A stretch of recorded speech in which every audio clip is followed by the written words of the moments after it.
আসসালামু আলাইকুম ভিউয়ার, সবাই কেমন আছেন? আশা করি সবাই ভালো আছেন। ডক্টর মিজানুর রহমান আজহারীর জন্য বগুড়াতে যে মাঠটি নির্ধারণ করা হয়েছে সেই মাঠটি পরিদর্শনে আজকে আমি আপনাদেরকে নিয়ে যাব। প্রথমেই আপনাদেরকে আসতে হবে বগুড়া চারমাথা।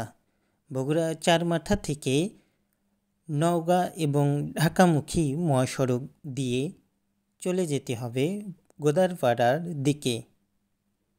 গোদারপাড়া থেকে 400 মিটার দূরে দেখবেন যে বাংলাদেশ ইস্পাত ও প্রকৌশলীর সাইনবোর্ড রয়েছে। সেই সাইনবোর্ডের ঠিক দক্ষিণ পাশে একটি মাঠ। এই ভেন্যুটি পরিদর্শনে এসেছিল বগুড়া জেলা আমির আবিদুর রহমান সোহেল। তিনি এই ভেন্যুটি পরিদর্শন করে ভেন্যুটি নির্ধারণ করে দিয়েছেন।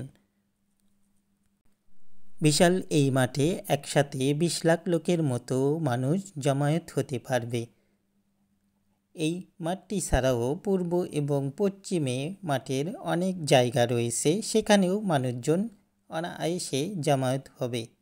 বন্ধুরা, আপনারা ইতিমধ্যেই জেনেছেন যে ডক্টর মিজানুর রহমান আজহারীর জন্য যেসব মাঠ ঠিক করা হয়েছিল বাংলাদেশে, সেখানে অতিরিক্ত লোক হয়।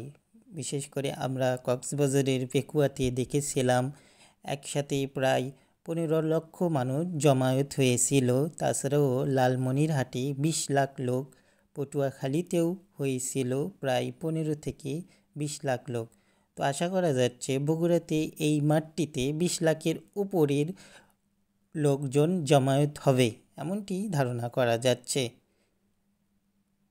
ওয়াজের সম্ভাব্য তারিখ 2 ফেব্রুয়ারি ধরা হলেও এই তারিখটি পিছিয়ে নেওয়া হবে এমনটি বলা হয়েছে।